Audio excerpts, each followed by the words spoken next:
Anyone have the first question? Yeah, where are you going to be putting your golden joystick? Too close to the microphone. We have a lovely mantle at home, and I think I'll put it up there with a couple other nice awards that we've gotten over time. My wife has, she sort of cleared a little mantle in our living room. Another question? Yes.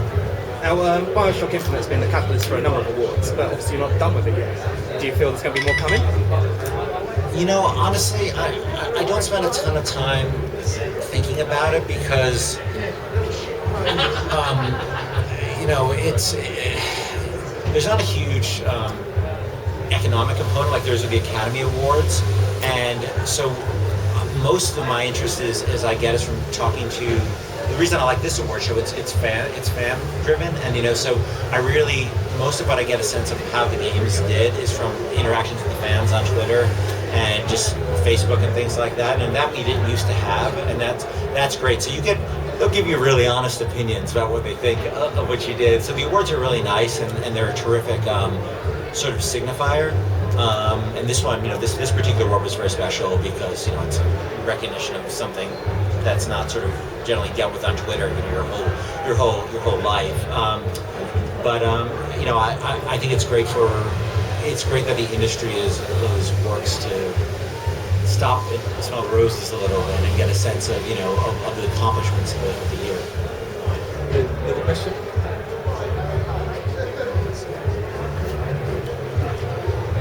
So you missed out on a couple of awards to Last of Us this year, which is a bit of a shame, but your award is Lifetime Achievement. So is there a point which point do you think in your career you stop being a game designer and stop becoming somebody who would win a Lifetime Achievement Award? Is there a point where you think you stop just being Ken Levine games designer? It's like a hint that I should be going into my grave, I think. You're done, dude. It's enough. Retire, it's over. And that's what I try to emphasize in when I was talking about is that I think it's very hard to think of a game developer as a Lifetime Achievement Award because we still have so much to learn and so much to do, and I don't really know, like, the future is everything is changing. Everything is constantly changing. I think that's a really great thing. You know, when I think about the big technologies of the last few years, I don't really think of like big consoles. I think about things like digital distribution. I think about things like Unity that lower the barrier of entry for new developers, and you know, the ability to directly communicate with the audience, the ability to do Kickstarter, you know, the democratization of funding. Those are the things that really excite me. And so it's kind of hard to sort of say, well, you know, he's hit a pinnacle in his career and you can look down, because I don't feel that way. I'm still like going like, what the hell's going on? Like, what's next? And I find that really exciting. So it's lovely to get it. I kind of feel a bit of a fraud, you know, to some degree, because I have so much to learn. What would you say you learned from the response to the writing of Bioshock? I think I've learned that people, you know, I think Bioshock 1 was really much about the world, and Bioshock Infinite was really about the characters. And I think if you look at Bioshock Infinite and The Walking Dead and The Last of Us, I think what you're seeing is character-driven stuff, and people really starting to really dig into that and really care about that. You know, I just saw Troy Baker and I got to hug him, and you know, and Troy played the lead in Last of Us and Bioshock Infinite, and you know, and that as an actor, you know, he's getting recognition for performance, you know, in character, and you know, and getting to work with him and getting to work with Courtney and all the other actors. It's really exciting to do such character-driven things, and as we do the Barrel at Sea DLCs, it's really taking the study of character, you know, just really digging into that and watching a character transition from a young girl like Elizabeth, you know, with not a lot of knowledge, to going to some very, very dark places, and seeing where she ends up is going to be the journey, not what bosses she killed, you know. And I think that's what's exciting for me about it. Another question? If you were to suddenly decide that you don't want to make computer games anymore, what would you choose to do?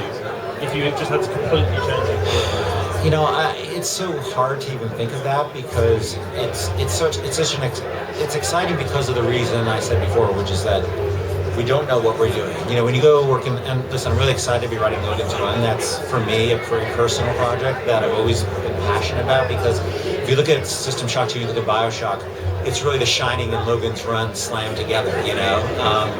And so it's been so influential on my career. That's why it really interested me as a film project.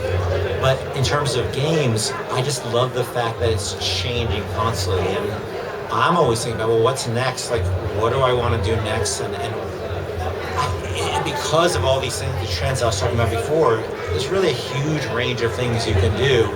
And I think the only crime, the only shame would be doing the same thing over and over again. Got this one? Well, at the moment we're seeing a lot of directors moving into the gaming industry because it's been blown open. GTA 5, like the sales of that has made it a huge thing, a main contender in media. Would you find yourself being a person that would go from games developing to maybe doing a film? Yeah, I mean, I'm writing a film right now, but I don't know if that's like I think games are so hard, and I think that's one of the great things about them is that you're constantly not just fighting, can I make quality? You're fighting, can I make this work? You know, can this make any sense? You know, like if Elizabeth technically didn't work, it didn't matter how well we wrote her. You know, like she would have fallen apart. And I think that, you know, I'm a media whore. I've always have been a media whore. You know, I grew up reading comics and movies. I mean, I'm always watching like 2 or 3 movies or TV shows. And, you know, I just finished my 3rd run through of The Sopranos. You know, I'm always reading 2 or 3 books at a time. So I love media. And I could see, you know, maybe one day, you know, well, obviously I'm writing one, but I'd love to maybe direct one day. You know, I don't know, but it's just not. But it's not like I'd be leaving games. In the same way that, you know, when Guillermo del Toro comes over to work on a game, I don't think anybody says, "Oh, Guillermo, you're not going to make movies anymore." I think creative people like to express themselves creatively in a broad range of different ways. One over there as well. Apart from your immense success in your career, what's been the most surprising or standout moments? It's been, or maybe an unusual moment of your career?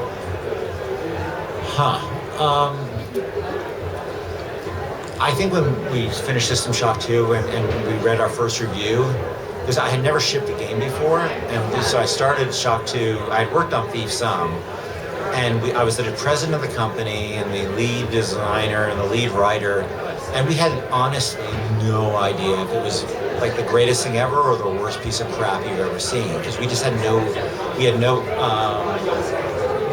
basis for comparison. And when the response we got was so shocking to us in a good way, that all these experiments we did were actually impacted upon people. I think that was really thrilling, and then it sold 5 copies. But you know, it's interesting. I think now it's probably sold more copies in the past year than it had in the previous 15 years or whatever combined. You know, when it got re-released, because it's sort of its reputation has built up. And then I think when Bioshock became so financially successful, I felt really gratified because I love that type of game. I love the Deus Exes and the Dishonored and those type of games, and they never made money. And the fact that those kind of games could make money as a gamer meant a lot to me, because I could make more of those kind of games, and I could play more of those kind of games. And time for one last question. Last one.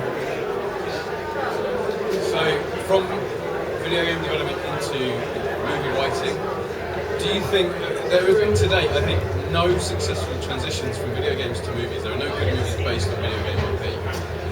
Would you be up for turning something like Bioshock into a movie? Would you trust anybody to do that? Do you think there's any possible way that can ever happen? Well, we were making a Bioshock movie, and there's some really talented people working on it, but at the end of the day, there was a difference of, there was a movie somebody wanted to make and a movie that we wanted to make, and they didn't really line up. It wasn't a question of talent or anything. It was just, we had different visions. And it was hard, you know, because I basically personally had to say, no, we're not moving forward with this. And that's, you know, and when if my 10-year-old self saw that somebody was going to take one of my stories and make it a movie, and then saw me saying no to that, the 10-year-old self would have grabbed him and started slapping him. But it's the reason I didn't want to do it is I think that, like comic books, like they made crap. When I was a kid, they made crappy comic book TV shows, tons of them, and nobody thought there was any money and nobody thought there was any value. And then finally, they took it seriously. And all of a sudden, it's, you know, I was a kid reading the Avengers, so it was 30 cents or 10p over here, whatever it was. And it was this tiny little thing, and I loved it. You know, I loved it. And nobody knew about it. And now it's the biggest franchise in the world. And I think games could be like comic books. Somebody's going to figure out one day, oh, there's all these beloved stories and all these beloved characters.